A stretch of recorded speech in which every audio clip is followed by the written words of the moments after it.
ايه الاخبار؟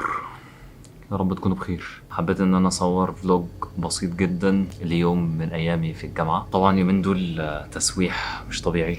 خلص مذاكره ان شاء الله وبعدين ننام وبعدين نصحى عشان عندنا عياده بكره. هحاول باذن الله بكره افلوج واوريكم يومي في الجامعه بيبقى عامل ازاي. بصراحه الايام في الجامعه بتبقاش لطيفه خالص، بالذات لان الجامعه بالنسبه لي مش البيئه اللي هي يعني، بس يعني بحاول ان انا احوط نفسي بصحبة صالحة في الجامعة. ويمكن الاوقات اللطيفة الوحيدة اللي انا بقضيها في الجامعة هي الاوقات اللي بتكون مع صحابي، ان احنا بنصلي مثلا، بنتمشى، بنشرب حاجة سوا، بنهزر. هي دي الاوقات فعلا او الميموريز بالنسبة لي في الجامعة. قلبي حلما ما أجمل حلمي، والله سألاقي ربي يوما وأغني فرحا بلقاء. أحمل في قلبي حلما ما أجمل حلمي، والله سألاقي ربي يوما وأغني فرحا بلقاء.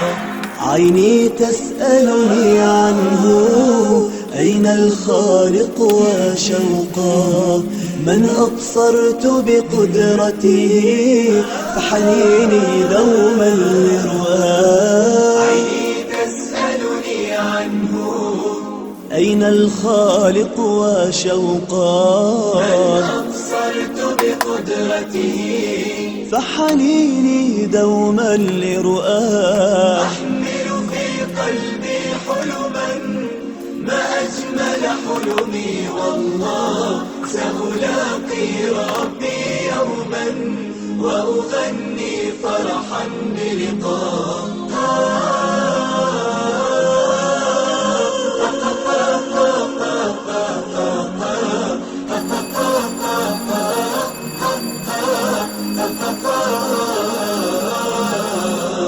والقلب يخفق حبا لمن أبدعه وأحياه، ويقول أين حبيبي في السر ليلا نجاه. والقلب يخفق حبا لمن أبدعه وأحياه، ويقول أين حبيبي في السر ليلا نجاه.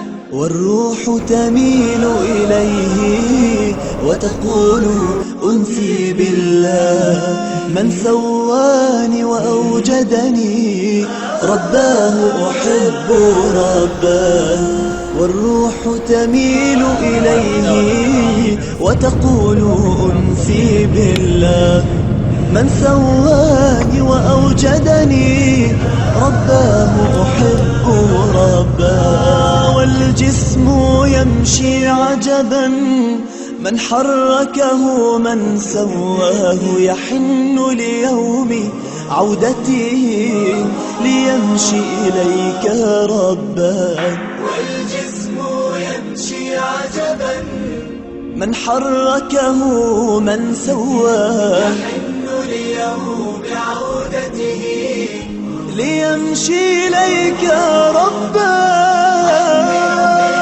قلبي حلما ما أجمل حلمي، والله سألاقي ربي يوما وأغني فرحا بلقاء.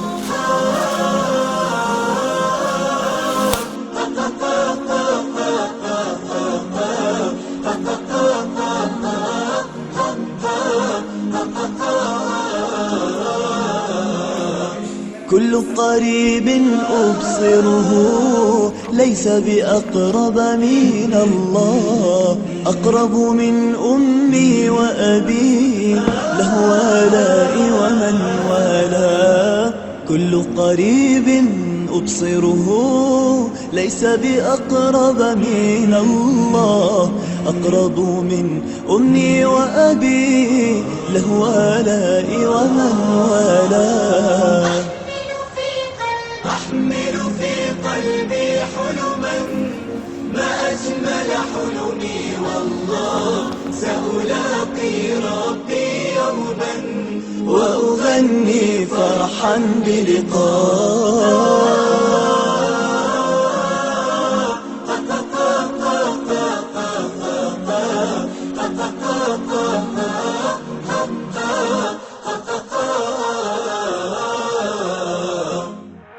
أحمل في قلبي حلما ما أجمل حلمي والله، سألاقي ربي يوما وأغني فرحا بلقاء. أحمل في قلبي حلما ما أجمل حلمي والله، سألاقي ربي يوما وأغني فرحا بلقاء. عيني تسألني عنه أين الخالق وشوقا، من أبصرت بقدرته فحنيني دوما لرؤاه. عيني تسألني عنه أين الخالق وشوقا، من أبصرت بقدرته فحنيني دوما لرؤاه. أحمل في قلبي حلما ما أجمل حلمي والله، سألاقي ربي يوما وأغني فرحا بلقاء.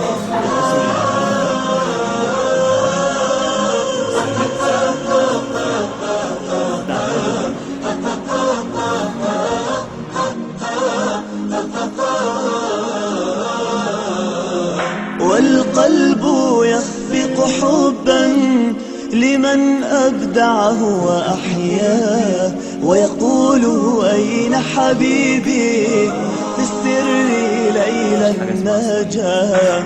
والقلب يخفق حبا لمن أبدعه وأحياه، ويقول أين حبيبي في السر ليلا نجا.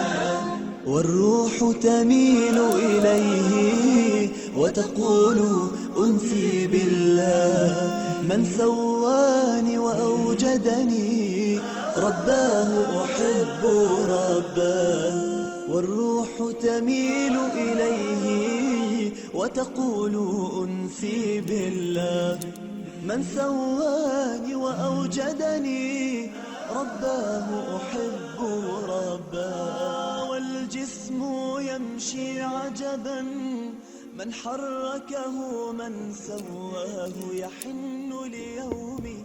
السلام عليكم، ايه الاخبار؟ يا رب تكونوا بخير. بقالنا مده غايبين، بس يعني حاولت اعمل فلوج على السريع كده يكون بسيط وان شاء الله يكون لذيذ ومفيد. كنت بره من شويه بشتري شويه حاجات، اشتريت الشنطه اللذيذه دي شنطه كات. شفتها يعني سيمبل وفي نفس الوقت ممكن تشيل حاجات، بس انا جايبها مخصوص بصراحه عشان الكاميرا، فلقيت فيها سوسته كده هتاخد الكاميرا بالمايك، وسوسته كمان للترايبود بتاع الكاميرا، لان بصراحه كنت بعاني مع الموضوع الفتره اللي فاتت في ان اشيل الكاميرا في نفس الشنطه، لان بكون حاطط فيها حاجات كتير، الشنطه اللي هي الكتفين، كتب بقى وحاجات تبع الجامعه وكده، فما كانش بيبقى فيه مكان، وكان بيبقى الموضوع صعب ان انا اخرج الكاميرا وفلوج. انت عايز حاجه سريعه معاك، فالشنطه الكروس دي هتبقى لذيذه جدا. جبت قهوه، دي قهوه ابو عوف. يعني الواحد اليومين دول بيحاول ان هو يتحرى المنتجات اللي هو بيشتريها بقدر الامكان، وانا فعلا يعني من انصار المقاطعة بشكل فظيع، يعني لان هي فعلا اسلوب عظيم جدا للضغط على عدوك والتأثير عليه. لان زي ما احنا عارفين كلنا الحرب ما بقتش حرب في الميدان او حرب في ساحة المعركة، ولكن مفهومها بقى اوسع بكتير، بقت حرب اقتصادية، بقت حرب فكرية. فاكيد انتوا لا يخفى عليكم ده. بأي منطق الواحد بيقول اروح ادي فلوس للناس اللي هم بيقتلوا اخوات المسلمين؟ طبعا مفيش اي منطق في الدنيا ولا اي عقل يقدر يعمل كده. حتى اليومين دول بحاول بقدر الامكان لو انا عارف معلومة او انا عارف منتج من المنتجات اللي بتدعم الاحتلال، بحاول اوعي الناس. حتى لو كنت في السوبر ماركت مثلا ماشي وفي حد بيشتري حاجة من المنتجات دي، يعني بحاول ان انا اوعيه وافهمه. في ناس كتير جدا بتستجيب للموضوع، حتى في اصحاب محلات وكده بيستجيبوا وبيتفقوا جدا مع الواحد. فيعني فعلا من الحاجات اللي هتفضل تجمع العرب وتجمع المسلمين هي القضية الفلسطينية، تفضل فعلا رقم واحد بالنسبة لنا كلنا. دلوقتي انا مفروض عندي كويز كمان اقل من ساعة. طبعا ما ذاكرتش لان المادة دي ما كانتش يعني مادة مهمة قوي.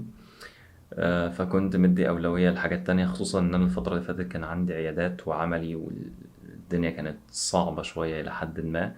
فما كانش فيه وقت خالص للمذاكرة النظري، بس يعني الواحد بقدر الإمكان بيحاول يعمل اللي عليه. أنا مش عارف برضه ليه ببص بره اللينس، يعني ليه ببص في الشاشة؟ مش أنا تقريبا هعمل كده في الشاشة وأبص في اللينس على طول.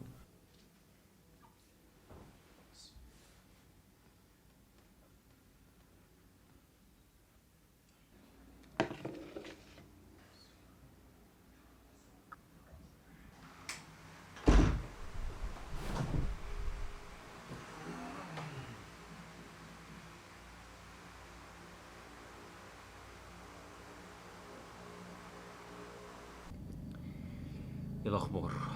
حبيت إن أنا أصور فلوج ليوم من أيام الجامعة. الله أكبر الله أكبر.